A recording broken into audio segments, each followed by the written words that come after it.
Rebonsoir à toutes et à tous. La Lazio remporte son match 2-1 face à Porto à l'Olympico. Un but tardif de Pedro permet donc à l'Aquilée de pouvoir prendre les 3 points dans ce match.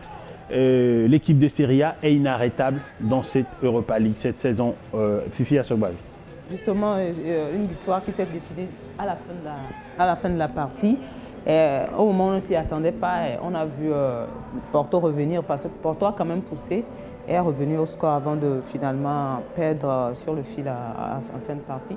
Comme tu l'as dit, la Lazio, c'est désormais 4 victoires en 4 matchs et qui est en tête tout simplement de l'Europa League. Félicitations quand même à cette équipe italienne.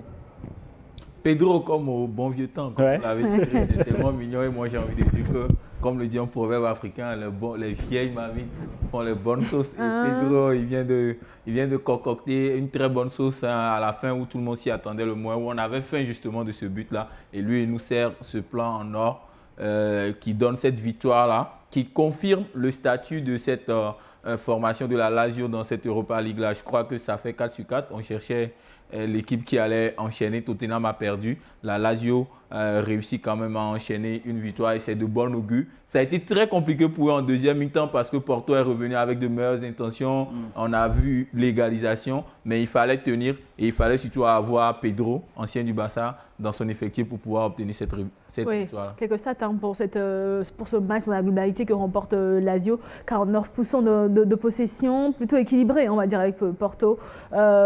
Nombre de tirs clairement à l'avantage de Lazio qui arrive aussi à prendre le dessus. Et là, on a le premier but sur coup de casque marqué par Romagnoli. C'était en fin de première période, un coup de tête qui a assommé Porto avant la mi-temps. Ah oui, il a été très opportuniste, il a été surtout au bon endroit, au bon moment. Et il place cette tête-là, malgré le déploiement du gardien, il n'arrive pas quand même à arrêter cette balle-là parce que c'était un peu lobé. Et ça finit au fond des filets. Et la réaction après la mi-temps, Stéphane Eustachio qui marque ce but à la 66e minute pour égaliser, permettre à Porto de pouvoir rêver dans ce match. Il n'était pas en position de hors-jeu. Il n'était pas en position de hors-jeu, il a été bien décalé, bien retrouvé. Effectivement. Ça fait égalisation. Et l'égalisation qui a permis à Porto de pouvoir chercher quelque chose de meilleur qu'une défaite dans cette rencontre. Malheureusement, derrière, on a vu ce que cela a donné en toute fin de partie, comme en fin de première période. Porto qui craque encore et qui d'autre que l'Espagnol Pedro pour pouvoir marquer ce but. Et sa célébration, comme d'habitude. Hein. Ah oui, qui franchit la... Et là, on revoit ce but-là. La défense n'a pas été aidée par ce ballon qui vient en cloche et il y a le rebond avant. Mais Pedro, lui, reste concentré. Il fait ce bon contrôle-là. Il arrive à placer ce but-là qui donne 3 points très, très précieux à cette formation. Parlons du club de Rome, justement. Pedro, c'est l'homme côté Lazio. Finalement, bien sûr, cette rencontre. Il a fait son match, il donne quand même la victoire à cette équipe de Lazio. Donc, du coup, c'est l'homme, on peut dire c'est l'homme de la rencontre. Moi, au-delà de son but, c'est son apport, son abattage défensif qui m'a le plus impressionné. Je crois 2 ou 3 fois sur des situations, il a eu à faire un repli défensif qui a beaucoup avantagé son équipe, qui a empêché son équipe d'encaisser des buts. Et quand c'est lui qui conclut, qui marque le but de la victoire, ça le rend encore plus exceptionnel, ça le rend encore plus précieux pour son équipe et c'est ce qui fait toute sa magnanimité. C'est quand même incroyable. Bon, il faut quand même reconnaître, on parlait tout à l'heure de Tottenham et de Galatasaray. Lazio aujourd'hui, actuellement, fait office également de candidat, pourquoi pas, on peut pour le titre, français. Pourquoi pas. Et là, on revoit la manière dont il arrive à pouvoir prendre ce ballon, malgré qu'un de ses coéquipiers, surtout Boulaye Dia, qui a tenté de pouvoir toucher le ballon de la tête. Mais il arrive tout de même à pouvoir faire l'amorti. Et en un rien de temps, il arrive à prendre cette décision, l'instantanéité dans le geste et à pouvoir conclure. C'est quand même Pedro qui pouvait faire ça. C'est l'expérience. C'est l'expérience. Quand vous avez fait ça toute votre vie et que vous vous retrouvez dans un effectif où vous aviez le plus gros palmarès, vous aviez la plus belle histoire footballistique possible, bah vous portez ces jeunes-là, vous avez envie de leur montrer leur chemin, vous êtes en quelque sorte un guide. Et quand tout va mal et que vous surgissez au dernier moment pour leur donner cette victoire-là, ça vous donne encore plus de respect, ça ça atténue votre statut, ça vous rend encore plus fort dans le cœur, non seulement de vos coéquipiers, mais également dans le cœur de tous ces supporters de la Lazio qui, je pense aujourd'hui, sont les plus heureux de la voir. Et le Barça peut avoir un peu de rebond, même si le Barça va hyper bien actuellement. Alors, on aura, je pense que nos fans se sont régalés avec ce match, avec ce but à la dernière minute. Clairement. Mais Porto doit s'en vouloir quand même. Prendre Ouais, deux buts comme ça dans les arrêts du jeu à chaque fois, c'est pas bien. Des fins de quart d'heure à travailler donc pour l'équipe portugaise. Galatasaray, Tottenham était également à suivre sur vos chaînes Neosport. Toute cette soirée, on s'est régalé. Et ce match fait partie de ces rencontres également qui ont permis à vous, nos chers téléspectateurs, de pouvoir vous régaler. 5 buts ont été marqués dans cette rencontre. On va revoir tout cela tout à l'heure avec la complicité de la partie technique. Galatasaray, Tottenham, avec un doublé notamment de Victor Osimhen. Contre Tottenham, c'est le match au sommet de 2 invaincus en Europa League et tous les yeux sont évidemment braqués sur la star nigériane Victor Osimhen. Les Turcs qui commencent fort, 6e minute avec Dries Mertens qui provoque la faute de James Maddison. C'est lui qui va tirer le coup franc, repoussé à l'entrée de la surface. Galatasaray contre Tottenham, c'est le match au sommet de 2 invaincus. 1-0 pour Galatasaray. C'est le 4e but de la saison en Europa League pour Yunus, lui qui avait inscrit des buts contre le PAOK, RFS et Elfsborg. L'international turc réussit une superbe frappe pleine d'équilibre qui met Galatasaray sur les bons rails.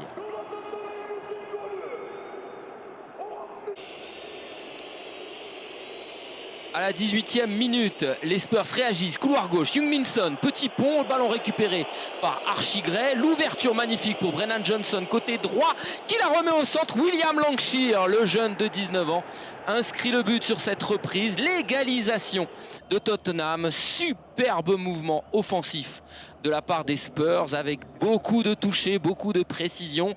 Le jeune Lancashire n'est pas hors jeu et ça permet aux Spurs de revenir au score sur la pelouse de Galatasaray.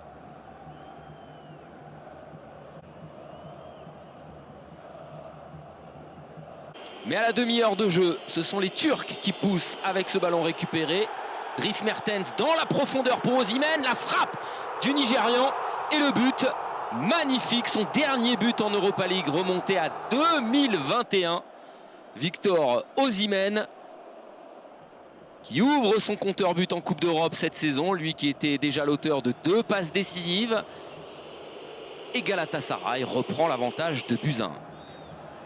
À la 39e minute, la connexion Mertens-Osimhen continue à plein régime. Le 2e but du Nigérian, 3-1 pour Galatasaray. Et on notera encore une fois le toucher merveilleux de Mertens avec cette 2e passe décisive, sa 3e cette saison en Europa League.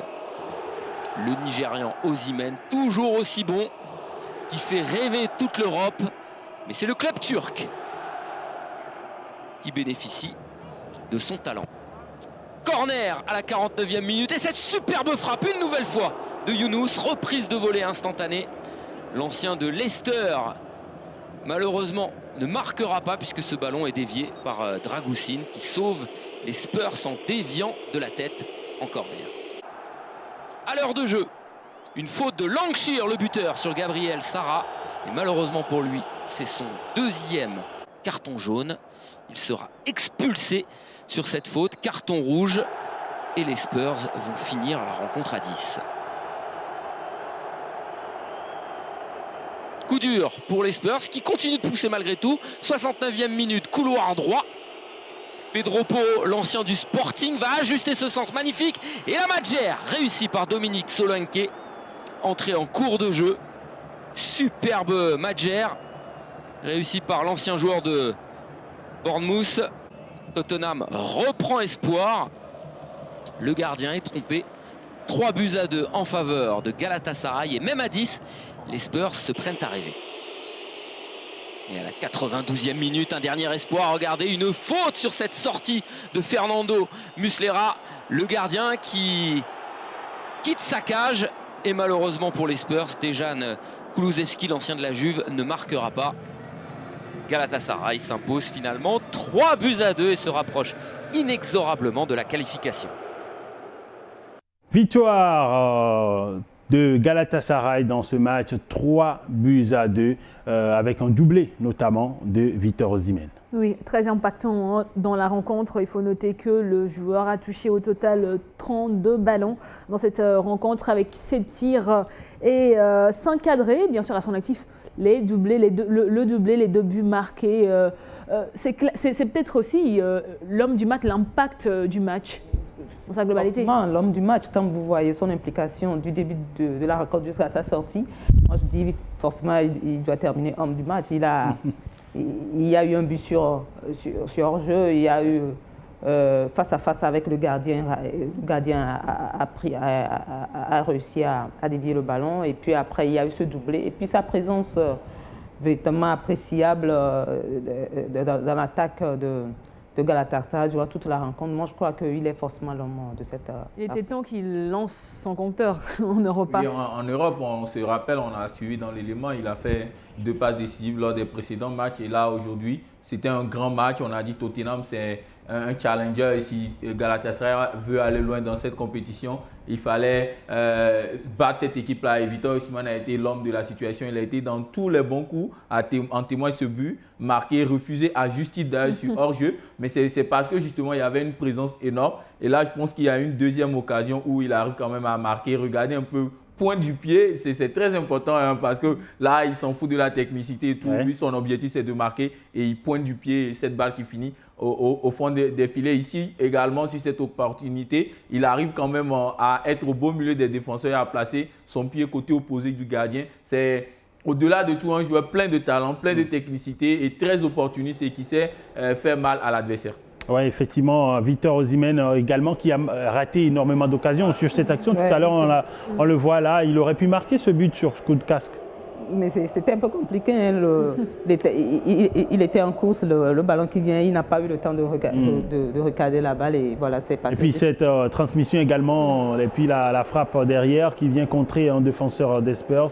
Il va finir en corner. C'est le gardien qui fait un bel arrêt parce que le gardien il fait un énorme match dans cette rencontre. Je pense que ça aurait été un autre gardien que Osimhen aurait pu mettre 4 ou 5 buts. Personne n'aurait crié au scandale. Tant il fait un match impeccable, extraordinaire. Et je pense que la victoire de Galatasaray, en quelque sorte, est à mettre à son actif derrière. Ils n'ont pas forcément une très bonne défense parce qu'ils encaissent beaucoup. Mais au final, on retiendra les 3 points. Manu Power qui était également sur vos chaînes Neo Sport. On va sur le résumé, notamment marqué par un doublé d'Amad Diallo, l'international ivoirien.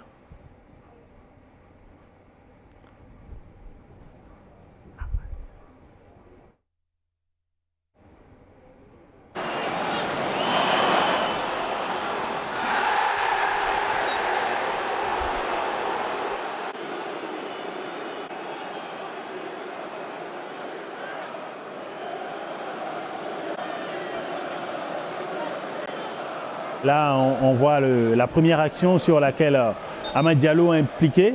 Il est envoyé au-delà du carré.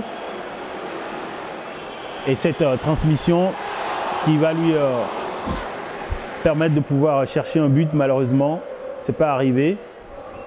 Mais il n'a pas été découragé dans le match parce que derrière, ça a payé. Là, c'est la claquette du gardien de Manchester United, André Onana, qui envoie le ballon en corner. Ah, c'est fort. Lui, dans chaque match, il fait des arrêts aussi extraordinaires que limpides. Et là, c'est une claquette qu'il fallait la sortir. Moi, je le dis, c'est un joueur qui peut être ballon d'or africain. Même s'il n'est pas nominé. Ah, c'est dommage. Alors, derrière ce centre, au deuxième poteau, la tête. Ouais, imparable d'Amad Diallo qui ouvre le score. Il fallait le faire. Il fallait le faire. On attendait Manchester United dans cette compétition. Je crois que c'est bien arrivé, ce but. Et ça va faire du bien. Je parie que c'est ce que vous attendiez, vous, à Alassane Dakla. Bien sûr. Un peu comme Victor Osimhen. Non, je ne compare pas Osimhen, mais il a fait quand même un grand match. On l'a vu en première période. Il a été dans tous les bons coups de Manu. Et je pense que ce but-là vient récompenser ce bon jeu. Et cette occasion ratée de Zivkovic pour PAOK. Ils sont passés près de l'égalisation sur ce coup. Aussi dans cette rencontre, on a vu une première occasion. Oui, effectivement. Et Amad Diallo, 70e, là c'est la 60e minute quand il a raté cette occasion. Il a été dans tous les bons coups de Manchester United. Et ça fait du bien à Alassane Dakla. Alors, sur cette phase de jeu, l'implication également d'offensif. Ouais. Et la frappe enroulée. Ça, c'est une grande soirée, clairement. Ah oui, une très très grande soirée européenne. Je pense que, je ne veux pas dire de bêtises, mais ça peut mériter également le ballon. Vous allez lui en donner compte avant la fin. Peut-être l'homme du match. Ouais, peut-être homme du match, c'était juste pour rigoler. Mais après, c'est sa spéciale. Hein. Généralement, il crochette à gauche, il enroule un peu comme Gervinho. C'est pratiquement le même style de jeu. Fébrile, mais très combatif. On a pu le voir sur la rencontre, notamment beaucoup de duels qu'il a emportés. Ouais. Surtout ces 2 buts-là qui viennent récompenser sa belle soirée, mais surtout qui donne une victoire précieuse à Manchester United. Ouais, et ça, c'est... qui était sur 3 matchs nuls enchaînés. C'est surtout ça. Ouais, heureusement que c'est Amad Diallo qui a marqué pour et ce sont ces 2 premiers. Il y aurait eu égalisation. Bon, ce sont ces 2 premiers buts également pour l'Ivoirien en Europa League, qui a aussi marqué un but en Première Ligue cette saison. C'est pas une grande régularité aussi, hein, pour le dire, pour Amad Diallo. Après, il n'a pas le temps de jeu. Mais maintenant, il joue beaucoup plus que l'année dernière. En championnat, il joue beaucoup plus. Et bon, il confirme de match en match, il progresse. Et ce qu'on a vu ce soir avec l'Ivoirien, c'est impressionnant. Et on peut dire que Van Nistelrooy aussi fait du bien à cette équipe. Est-ce qu'il peut prétendre à devenir l'attaquant numéro 1 de United? Après, sur le côté, on sait qu'il y a une grosse concurrence. Et là, il a été titulaire parce que Rashford n'est pas au mieux de sa forme. Il y a également Zirkzee et... Højlund. Voilà, qui n'assure pas. Et lui, sur le côté, au moins, à défaut d'être décisif, de marquer, et il est tonitruant sur son côté. Il apporte quand même cette vivacité-là. Et il élimine, il va au duel, il est combatif. Donc, il apporte quelque chose quand même dans cette attaque-là. Je crois que c'est ce qui fait qu'il est régulièrement titulaire. Et c'est toujours bien pour lui aussi quand on sait qu'il y aura un nouvel entraîneur, parce qu'avec un nouveau manager, tout le monde autant marquer des points, clairement. Il marque des points au cours des matchs maintenant, et je crois qu'il va garder sa place de titulaire quand même avec l'arrivée d'une nouvelle entraîneur. Ouais, après, l'entraîneur vient avec sa philosophie. Est-ce que il a besoin de ce profil? Ouais, surtout. Dans l'avenir. Mais à l'avenir, je pense que là, dans l'immédiat, il pourrait être un choix positif sur le plan offensif pour Amorim, surtout qu'il défend. Et c'est surtout un plus également pour la sélection ivoirienne avec les matchs qui arrivent bientôt. Forcément, il va être convoqué par Hermès Faé. Et après, s'il a du temps de jeu, c'est à lui de confirmer, de marquer régulièrement pour être au firmament. Après, c'est la première victoire aussi en Europe cette saison pour... Amad Diallo qui marche les pieds nus. Hein. Ivoirienne, quoi. Vous savez. Après sa célébration particulière... Raté? Où il se couche un peu à terre. Ah, c'était plutôt raté, c'est ça? Non, mais après, il est à l'aise. On sent quelqu'un qui est en confiance et c'est le plus important. Et je crois qu'il a eu un petit bobo à la fin du match. On espéra que c'est rien de grave pour qu'il puisse... Surtout pour la Côte d'Ivoire. Ouais, bon, après, la Côte d'Ivoire, beaucoup de joueurs. Amad Diallo qui a donc permis à Manchester United de pouvoir remporter cette première victoire en Europa League. Ça fait du bien également pour les fans des Reds. Oui, ça fait du bien pour le moral de l'équipe et puis pour les fans. Hein. Vous savez que les fans de Manchester... Et toi aussi? Oui, je suis mancunienne aussi. Donc, ils sont là tous les week-ends maintenant pour supporter cette équipe. Moi, en tout cas, j'admire le courage de ces supporters-là pour les retrouver tous les week-ends dans le stade, dans les tribunes, alors que le club ne va pas très bien. Et ça fait du bien à leur moral. Alors, un autre club de Premier League était en compétition également ce soir. C'était plutôt en Conference League. Chelsea qui s'est offert une balade face à Noah. Là, on a vu tout à l'heure le premier but qui était marqué et le deuxième derrière. C'est allé très vite en première période avec ce but de Gouy venu du FC Barcelone. Ça ne s'arrête pas du tout. Ouais, derrière de la tête du défenseur central français. Après, on a compris clairement qu'ils étaient loin de l'arche de Noah. Ils étaient à Londres et c'était pas évident. Chelsea a été sans pitié dans son entre devant ses supporters. Et je pense que c'était l'adversaire peut-être de trop, pas en termes d'enchaînement de matchs, mais en termes de forme. Chelsea est trop fort pour cette équipe de Noah qui n'aura clairement pas hésité. Première mi-temps, je crois, il y avait déjà... on voit de très beaux buts qui ont été marqués. Quand on sait que Cole Palmer et le Sénégalais, son nom m'échappe un peu, ils n'ont pas joué alors que c'est eux. Pardon? Jackson. Voilà, Jackson. Ouais, Jackson. Voilà, donc c'est quand même service minimum, quoi. Mais après, cette facilité avec laquelle, par exemple, Joao Félix, il arrive à réaliser son doublé d'ailleurs de la soirée. Et la manière dont les Blues arrivent à pouvoir marquer une défense quasiment aux abois. C'est une histoire de niveau. Hein. On voit clairement que le club arménien n'est pas du tout au même niveau que cette équipe. Et le club est arrivé ici à la faveur du nouveau format, je crois, hein,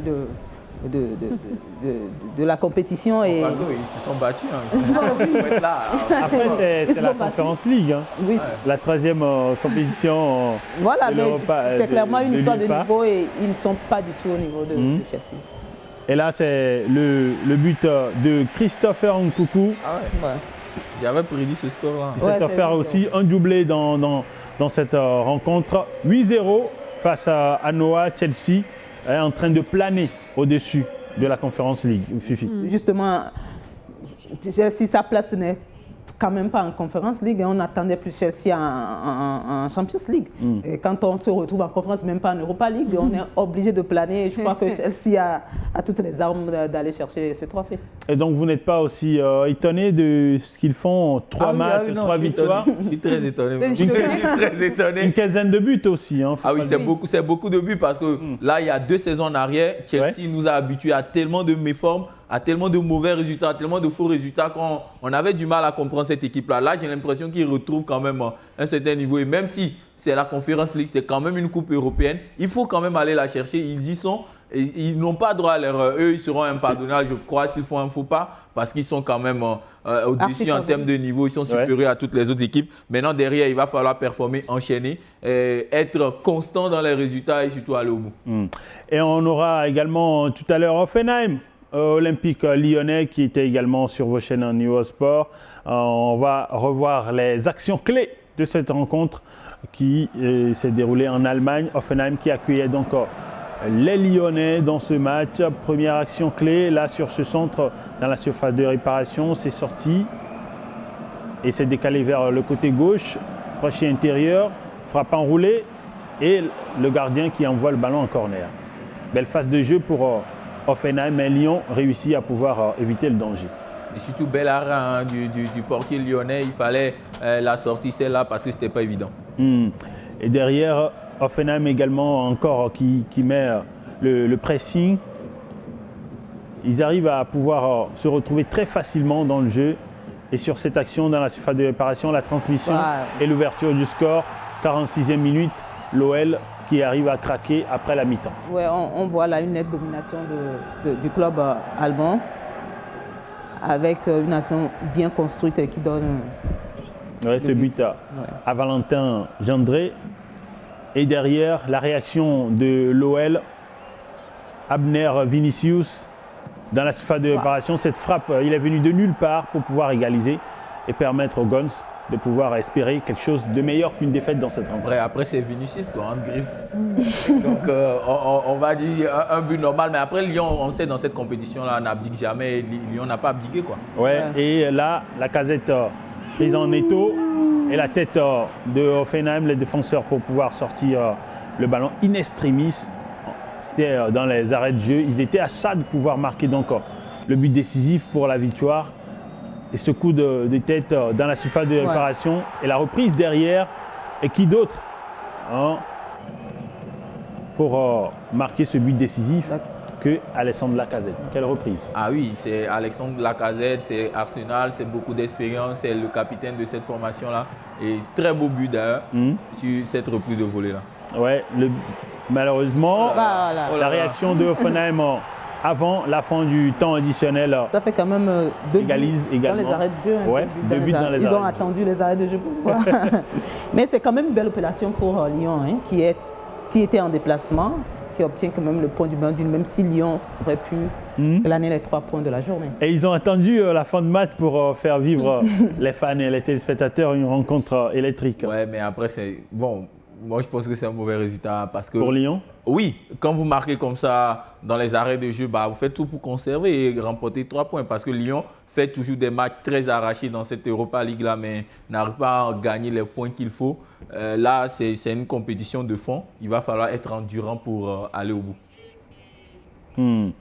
Alors, l'Union Saint-Gilloise était également face à l'AS Rome, une rencontre âprement disputée que nous allons revoir. On va faire un petit retour pour voir les actions clés de cette rencontre qui était également l'une des affiches très, très, très attendue et qui a fait rêver les fans, les téléspectateurs des chaînes Neosport que vous êtes. Alors, on va revoir ce match qui s'est déroulé en Belgique. Alors, on n'aura pas finalement… Voilà. Alors… L'Union Saint-Gilloise à domicile court toujours après sa toute première victoire de la compétition. Donc ce match. Et là, l'Union Saint-Gilloise qui n'a qu'un seul point au classement. Attention à la première intuition. Même si voilà, il y a de part et d'autre quand même quelques mouvements, mais sans aucune grande inquiétude. Joli Conender pour les Romains. Un ballon très bien tapé pour chercher les joueurs. Arcio regardez à la reprise de Pellegrini. Combine avec Sadiki. Le ballon pour Niang. Niang face à Tilik. La tentative de Niang au premier poteau. Tapé dans ce ballon pour aller chercher ses coéquipiers. C'est un ballon très léger. Koné qui va accélérer le jeu, là c'est intéressant. Qu'est-ce que nous voulons dans ce match? Koné qui va les trouver, bien évidemment, Shomurodov. Shomurodov qui sort un peu le cure. Koné qui est renversé, attention à la tentative. Oh là là, c'est renversé par le poteau. Et fluide donc sur Zedik Tchelik. Zedik Tchelik, attention, le ballon est en profondeur, en plein axe pour l'Union Saint-Gilloise. El Shaarawy. El Shaarawy. Oh, attention, le ballon qui est au fond des filets.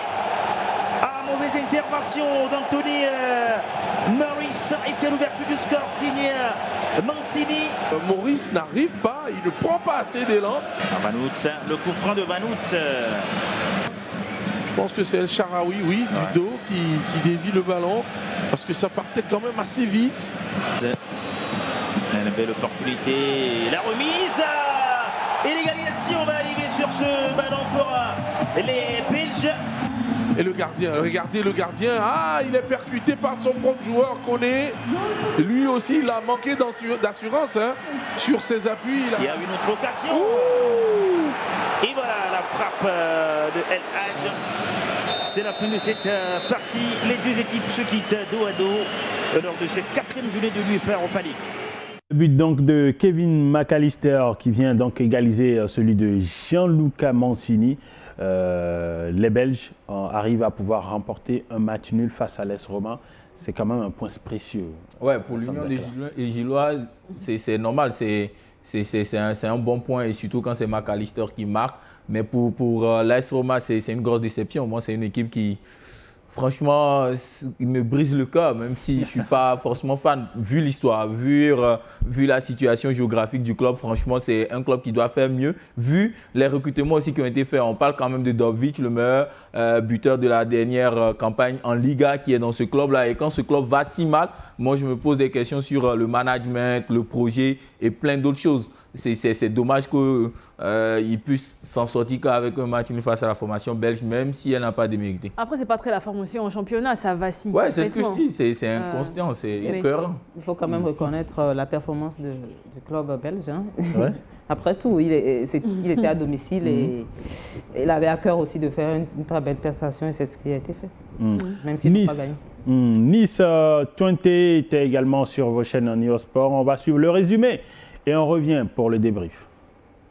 C'est parti pour les 45 premières minutes de cette confrontation entre l'OGC Nice et le FC 20. L'équipe de la Lazio, pour l'instant, ils sont 5e dans leur championnat, peut-être le centre à venir. C'est travail au sol, attention à la remise. Et l'ouverture du score ici. Oh, ce but qui vient glacer le stade de Nice. Regardez surtout la remise. Ouais, la très bonne remise du capitaine pour Roth, qui a assisté le portier Boulka. Regardez, précision. Et pourtant, les Niçois étaient beaucoup plus nombreux que les joueurs de Twente. Oh, ce n'est pas terminé, attention, ce n'est pas fini dans le sport de réparation. Et Martin Boulka qui dégage juste avec un bras. Ce n'est pas encore terminé, peut-être le centre à venir. Et Martin Boulka qui se couche sur ce ballon. Il faut aller provoquer avec Dante, le petit centre. Attention, ce n'est pas terminé. Ça passe à côté de la cage. Et les joueurs de Twente qui ne sont pas du tout fatigués. On va encore multiplier, tisser la toile autour de ces défenses de 10. Attention à ce petit ballon dans la surface de réparation. Oh, le petit point réussi. Oh. Et le deuxième but, la sentence. On revoit le joli petit pont. Et puis la frappe. Aïe, aïe, aïe, oui. Joli but. Boulka, non plutôt, oui, Boulka ne pouvait pas faire grand chose. Ce n'est pas terminé pour les Niçois avec Jérémy Boga. Boga. Et l'éclaircie. Ce monsieur Jérémy Boga, l'international ivoirien. On le disait avec la passe décisive de Nguessan qui a retrouvé Boga. Ah, regardez. Ah oui, Nguessan qui a pris tout son temps. Ouais. Et puis derrière, on voit également la bonne passe de Sofiane Diop. Sofiane Diop, ouais. Ouh, derrière, il y aura un carton. Il y aura un carton sûrement pour... Ouh. Centre. Attention, il n'y a personne. Il n'y a personne dans la défense. Heureusement. Il faut arriver dans la surface de la Tanclo. Et Chaud qui vient redonner de l'espoir à l'équipe de Nice. Regardez le joli centre de Jonathan Klaus. Il a mis derrière entre le gardien et la défense. Et qui surgit, c'est Mohamed Chaud pour égaliser. Et on dégage. Et voilà, c'est terminé ici. Nice qui était mené 2-0, qui finit par renverser, en tout cas pour arriver à égaliser 2 buts partout. Jérémy Boga, qu'on voyait tout à l'heure, qui a inspiré également ce nul de Nice dans ce match face à Twente. Les Français qui arrivent à arracher un match nul en fin de match à domicile, ça sent pas bon. Ouais, ça sent pas bon pour Nice qui, on sait, également très ambitieux dans cette compétition-là. Mais c'est quand même derrière, il faut saluer le courage et la détermination d'être revenu après avoir été mené 2-0. Alors, on va avoir Amad Diallo qui a marqué un doublé ce soir avec Manchester United, qui a permis donc à l'équipe de Premier League de pouvoir battre PAOK dans leur match de l'Europa League de ce soir. Merci d'abord. C'est important pour nous de gagner aujourd'hui parce qu'on sait que voilà, ça faisait quand même un peu longtemps qu'on n'avait pas gagné en Europe et c'était vraiment important pour nous de gagner aujourd'hui. On a montré aujourd'hui qu'on était la meilleure équipe et nous sommes vraiment contents de la victoire. Parlez-nous de vos deux buts. Comment vous vous sentez ? Je me sens bien, ça fait plaisir de marquer, ça fait plaisir d'aider l'équipe, ça fait plaisir de tout le temps donner le meilleur de soi. Et franchement, j'étais content de marquer les deux buts, mais le plus important pour moi, c'était de gagner et gagner ensemble avec l'équipe et c'était bien. Il a fait un bon match ? Le petit, ouais, il était super. Il nous a marqué 2 buts importants pour nous aujourd'hui. Grâce à lui, on a gagné. C'était important pour nous de gagner. Il a démontré qu'il peut être parmi les meilleurs. Maintenant, vous allez profiter de cette confiance engrangée pour continuer sur cette lancée ? Absolument. On doit profiter de cette confiance et surtout, on sait que voilà, on a l'Est dimanche et voilà, on doit être concentré et chercher les 3 points et c'est ça qui est le plus important. Parlez-nous un peu du coach Van Nistelrooy qui assure l'intérim. Ça a été un grand attaquant dans sa carrière. Est-ce qu'il vous donne un peu des conseils ? Vous jouez aussi dans cette partie du terrain ?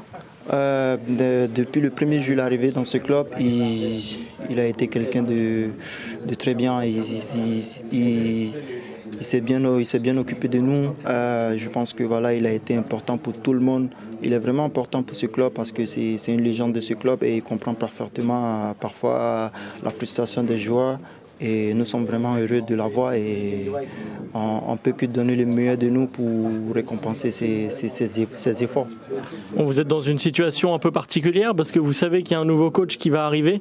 Comment vous gérez cette période ? Vous avez hâte aussi de débuter, de commencer à travailler avec le nouveau coach ? Absolument. Nous sommes ici pour le plaisir et on veut vraiment rencontrer le nouveau entraîneur parce qu'on pense que voilà, il peut apporter beaucoup pour cette équipe et on est heureux de l'avoir et on peut que espérer de voir Manchester United avec les top clubs dans les années à venir. Alors, Amad Diallo, on avait droit également à l'intervention d'André Onana, le gardien camerounais, le continent qui était à côté de la Côte d'Ivoire. Alors, on va avoir droit également aux résultats de la soirée. Gracia. Mais on retrouve tous les résultats de la soirée. Déjà à 17h45, Atlético Bilbao, Ludogorets, victoire de l'Athletic Bilbao dans cette rencontre. Galatasaray face à Tottenham, rencontre vous avez suivi sur Niveau Sport 1, victoire de Galatasaray avec ce doublé de Osimhen. Le GC Nice qui passe à côté d'une nouvelle victoire. Un match nul face à Twente, 2 buts partout. L'Union Saint-Gilloise et l'AS Roma en but partout. Demi-teinte de l'AS Roma. Esborg Braga en but partout. Bodo Glimt Karabakh, c'est 2-1 en faveur de Karabakh qui était en déplacement. Les deux Gorets, Athletic Bilbao Club, je le disais déjà. Olympiakos, Rangers. Voilà un peu les résultats de cette journée. Réaction d'Alex? Ouais, on a eu beaucoup de buts surtout parce qu'il y a eu des buts pratiquement dans tous les matchs. Il n'y a pas eu de 0-0. Ça, c'était les résultats de 17h45. On aura également ceux de 20h. Oui, ceux de 20h, justement. On a suivi sur New Sport 1 Lazio face à Porto. Ça donnait 2-1 pour la Lazio qui reste dans sa dynamique de victoire. Manchester United, enfin une première victoire. 2-0, doublé d'Amad Diallo face au Salonique PAOK, la Z Alkmaar, qui gagne face au Fenerbahçe de José Mourinho. Le Dynamo Kiev qui perd à domicile 4-0 face à Ferencváros. Et puis Victoria Plzen qui opère une victoire aussi face au club de la Liga. Riga FS Anderlecht, c'est une victoire du club belge dans cette rencontre que vous avez suivie aussi sur New Sport 7 et le classement actuel en Europa League. La Lazio qui revient en tête de ce classement avec cette victoire, 12 points en 4 rencontres, suivi de l'Ajax qui a 10 points avec Galatasaray à la 3e place, Francfort 4e, l'Athletic Club Bilbao 10e avec son bon résultat d'aujourd'hui. On disait, Lyon est actuellement 12e. Et quand on retrouve la Conference League, c'est Chelsea qui règne sans faute en 3 journées, avec plus de 15 buts marqués pour le club anglais.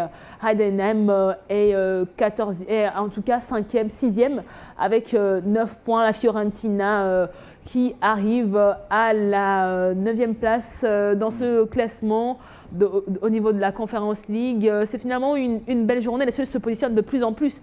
3e journée du côté de la Conference League, 4e journée en Europa. Ah oui, on se régale tout simplement. Moi, j'ai surtout été impressionné par le classement de Noah, qui est 28e. Alors, en mot de fin, rapidement. Non, ce fut un plaisir d'être avec vous et vivre le football européen sur Niort. Pourquoi pas? Fifi, merci. C'est toujours un plaisir d'être là, de venir et de partager ces instants avec nous. Merci Gracia pour toutes ces statistiques. Un plaisir d'avoir eu surtout votre attention, vous, nos chers téléspectateurs. Merci à l'équipe technique et rédactionnelle derrière cette émission, ici à Lomé puis à Paris. Bonne suite de nos programmes. N'oubliez pas, vous aurez droit à tous les buts de tous les matchs tout à l'heure au terme de cette émission.